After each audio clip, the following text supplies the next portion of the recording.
नमस्ते, good morning. आज का जो हमारा टॉपिक है वह टॉपिक है न्यायपालिका। इस न्यायपालिका के टॉपिक पर हमने पिछले वीडियो में भी चर्चा की और न्यायालय की भूमिका और स्वतंत्र न्यायपालिका क्या होती है इसके बारे में चर्चा की। आज हम उसी टॉपिक को आगे लेकर बढ़ रहे हैं। सबसे पहले एक क्वेश्चन के आधार पर हम शुरुआत करते हैं। क्वेश्चन है कि विधिक व्यवस्था की जो प्रमुख शाखाएँ होती है वह कौन कौन सी होती है। विधिक व्यवस्था जो बनाई गई है मतलब हमारी भारत सरकार के द्वारा संविधान के द्वारा जो कानून व्यवस्था का निर्माण किया गया है उस कानून निर्माण व्यवस्था विधिक व्यवस्था के अंतर्गत जो प्रमुख शाखाएं होती हैं कौन कौन सी होती हैं। देखिए, दहेज हत्या का मामला समाज के विरुद्ध एक अपराध है। यह जो अपराध है फौजदारी कानून का उल्लंघन माना गया है। फौजदारी कानून के अलावा हमारी विधि व्यवस्था दीवानी मामले या सिविल लॉ पर भी मामलों को देखती है। अब दीवानी मामले और फौजदारी मामले होते क्या है, सिविल लॉ क्या होता है, इन चीज़ों को समझने के लिए हम आगे बढ़ते हैं। देखिए, सबसे पहले फौजदारी मामले क्या होते हैं। फौजदारी पहला मामला बताया गया है जो विधिक व्यवस्था की प्रमुख शाखाएं मानी गई, उसमें फौजदारी आता है, फौजदारी कानून। अब फौजदारी कानून क्या होते हैं। फौजदारी कानून के अंतर्गत देखिए, चोरी करना, दहेज के लिए महिला को तंग करना या हत्या, ये सब फौजदारी कानून में आते हैं। मतलब चोरी, दहेज के लिए महिला को तंग करना, हत्या आदि मामले फौजदारी कानून के अंतर्गत आते हैं। मतलब ये जो अपराध है ये फौजदारी मामलों के अंतर्गत इन्हें शामिल किया गया है। अब फौजदारी मामलों के अंतर्गत मामलों को सबसे पहले दाखिल करने से पहले थाने में एफआईआर दर्ज करवाई जाती है। मतलब सबसे पहले थाने में एफआईआर दर्ज करवाई जाती है। एफआईआर को हम प्रथम प्रतिवेदन भी कहते हैं। एफआईआर दर्ज हो जाने के बाद में पुलिस मामले की जांच करती है। पुलिस है जो मामले की जांच करती है।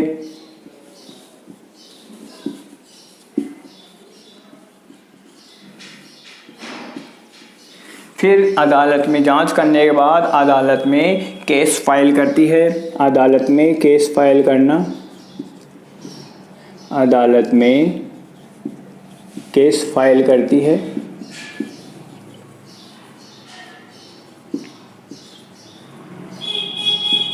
अदालत में केस फाइल करती है। अपराध सिद्ध हो जाने पर किसी व्यक्ति का इन मामलों में अपराध सिद्ध हो जाने पर, अपराधी बन जाने पर उसे सजा भी हो सकती है और उस पर जुर्माना भी लगाया जा सकता है। तो कुल मिलाकर चोरी, दहेज के लिए महिला को तंग करना, हत्या आदि मामले फौजदारी कानून के अंतर्गत आते हैं। इसके अंतर्गत सबसे पहले थाने में प्रथम प्रतिवेदन मतलब एफआईआर दर्ज करवाई जाती है। फिर उसके बाद पुलिस मुकदमे दर्ज के आधार पर जांच करती है। जांच करने के बाद वो पूरी जांच रिपोर्ट को कोर्ट में पेश करती है। इसे केस फाइल करना कहते हैं। अदालत में दोषी पाए जाने पर व्यक्ति को जेल भेजा जा सकता है और उस पर जुर्माना भी लगाया जाता है। ये फौजदारी मामलों के अंतर्गत है। दूसरा जो है जिसे हम विधिक व्यवस्था की अंतर्गत शाखाएं मानते हैं वह दूसरा है दीवानी मामला। कौन सा है? दीवानी मामले या दीवानी कानून भी हम इसे कह सकते हैं। दीवानी कानून भी हम इसे कह सकते हैं। अब देखिए दीवानी कानून क्या होते हैं। ये दीवानी कानून,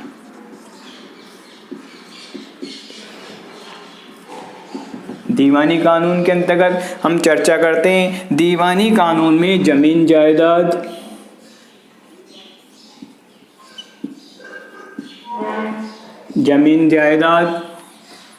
चीज़ों की खरीदारी,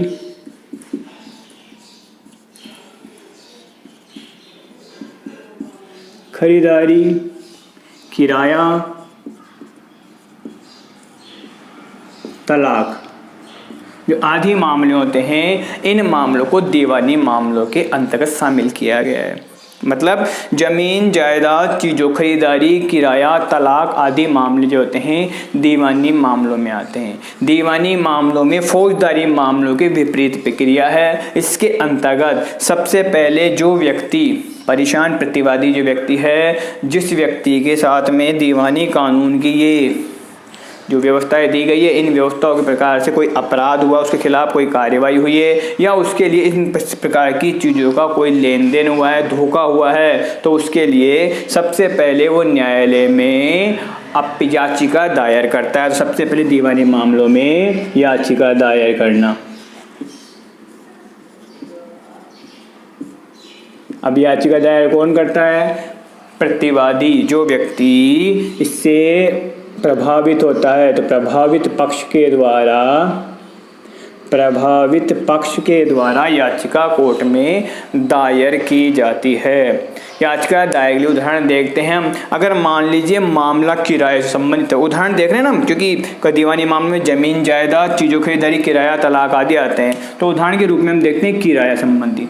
अगर मान लीजिए मामला किराए से जुड़ा हुआ है, तो मकान मालिक या किराएदार दोनों में से कोई भी अदालत में जाकर याचिका दायर कर सकता है। याचिका दायर करने के बाद में अदालत राहत उपलब्ध करवाती है और वो किराएदार मकान मालिक के मध्य होते विवाद को देखकर आदेश दे सकती है कि किराएदार मकान खाली करे तथा बकाया किराया चुकाए। ये सब जो मामले हैं दीवानी मामले में आते हैं। मतलब कुल मिलाकर जमीन जायदाद, चीज़ों खरीदारी, किराया, तलाक आदि दीवानी मामलों के अंतर्गत आते हैं। इन मामलों में जो प्रभावित पक्ष होता है वह कोर्ट में डायरेक्ट याचिका दायर करता है और फिर कोर्ट राहत देते हुए किराएदार को आदेश दे सकता है, विवाद को शांत करने के लिए किराएदार आदेश दे सकता है कि वो मकान खाली करे और साथ ही बकाया किराया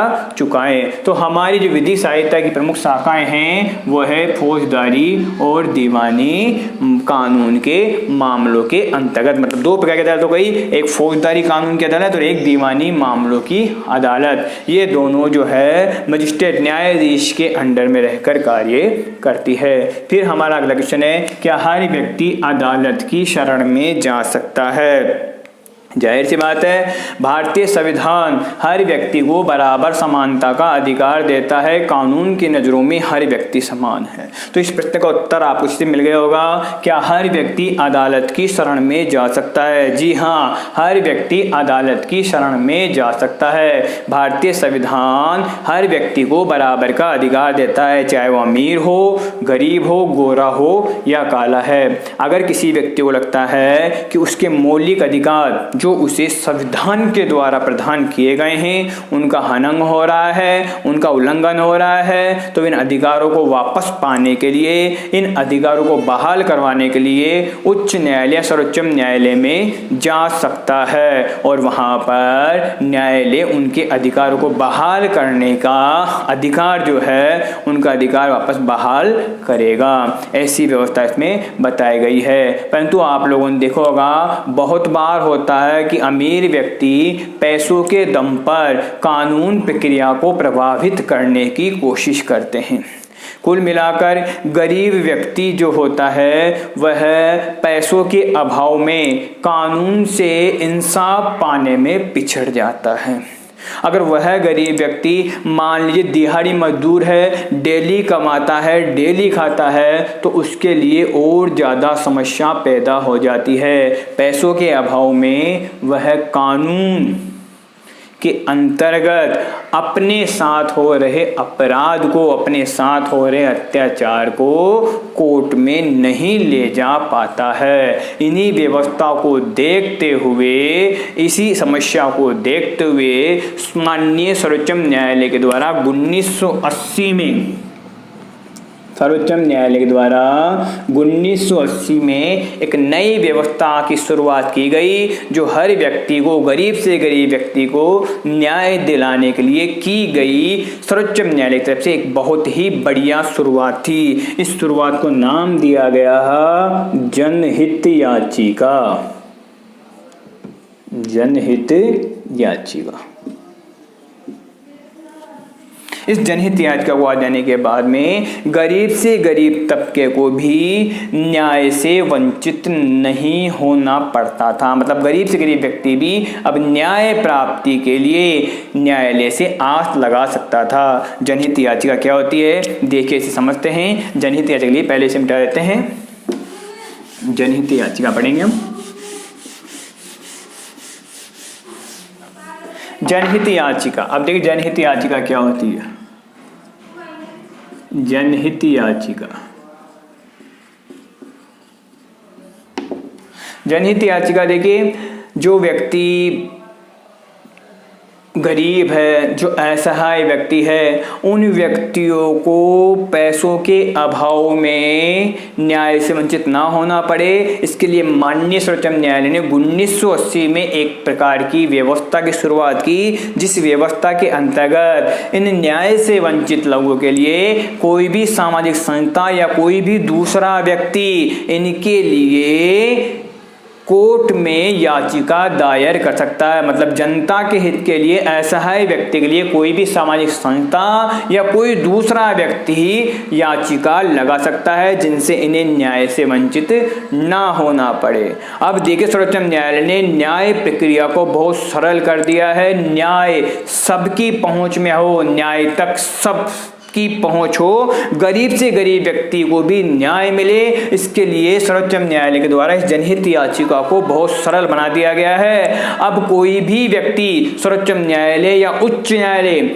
हाई कोर्ट या सुप्रीम कोर्ट, दोनों कोर्ट में किसी प्रकार का अगर तार के द्वारा कोई सूचना भेजता है, पत्र के द्वारा मुकदमा दायर करता है, तो उसको भी जनहित याचिका मानकर उस पर कार्रवाई की जाएगी, उस पर सुनवाई की जाएगी। मतलब कुल मिलाकर व्यवस्था ऐसी है, इस व्यवस्था के अंतर्गत अगर कोई व्यक्ति खुद कोर्ट में याचिका दायर करने नहीं पहुंच सकता है, तो वह कोर्ट को पत्र लिखकर या तार के माध्यम से भी अपनी याचिका, जनहित याचिका दायर कर सकता है, उस पर सुनवाई की जाएगी और उसे न्याय दिया जाएगा। बहुत से ऐसे मामले हैं जिन मामलों को जनहित याचिका के द्वारा ही सुलझाया गया है। आप लोगों ने देखा होगा बंधुआ मजदूर जो प्रक्रिया थी, इस बंधुआ मजदूर प्रक्रिया को भी जनहित याचिका के द्वारा ही एक तरह से निपटाया गया था। बिहार में जेल में बंद उन कैदियों को, जिन कैदियों की सजा पूरी हो चुकी थी फिर भी उन्हें नहीं छोड़ा गया था, उन्हों को रिहाई करवाने के लिए भी जनहित याचिका का ही सहारा लिया गया था। आप लोग जो सरकारी विद्यालयों में ये दिन का भोजन, मिड डे मील व्यवस्था देखते हैं, ये मिड डे मील व्यवस्था भी एक जनहित याचिका के द्वारा ही शुरुआत करवाई गई थी। मतलब जनता के हित के लिए सर्वोच्च न्यायालय के द्वारा हर व्यक्ति को न्याय मिले, ऐसी व्यवस्था को बनाए रखने के लिए, हर व्यक्ति की न्याय तक पहुंच हो, ऐसी व्यवस्था को बनाए रखने के लिए PIL मतलब जनहित याचिका की शुरुआत 1980 के द्वारा बनाई गई एक व्यवस्था में किया गया है, जिससे कोई भी व्यक्ति न्याय से वंचित ना हो। जनहित याचिका 1980 जो सर्वोच्च न्यायालय ने जनहित याचिका की शुरुआत की थी, इसी जनहित याचिका को ध्यान में रखते हुए मिड डे मील व्यवस्था शुरू की गई थी। पहले बता दिया गया है कि मिड डे मील व्यवस्था जो शुरू की गई थी, यह व्यवस्था भी जनहित याचिका के ही प्रभाव से शुरुआत की गई थी। देखिए, आम नागरिक जो होता है, आम नागरिक का अदालत तक पहुंचना ही एक तरह से न्याय प्राप्ति माना जाता है। मतलब आम जो नागरिक होते हैं, गरीब नागरिक होते हैं, वो अदालत तक पहुंच जाएं, यही उनके लिए होता है कि हाँ उन्हें न्याय मिल गया है। भारतीय जो न्यायपालिका है उस न्यायपालिका भारतीय न्यायपालिका जो है उसे संविधान के मौलिक अधिकारों की व्याख्या करने का जो अधिकार दिया गया है उसकी भूमिका को उन्होंने बखूबी निभाया है। इसी को ध्यान में रखते हुए न्यायपालिका ने जीवन का अधिकार अनुच्छेद में देखिए संविधान का जो अनुच्छेद नंबर संविधान के अनुच्छेद 21 में जीवन का जो अधिकार दिया गया है,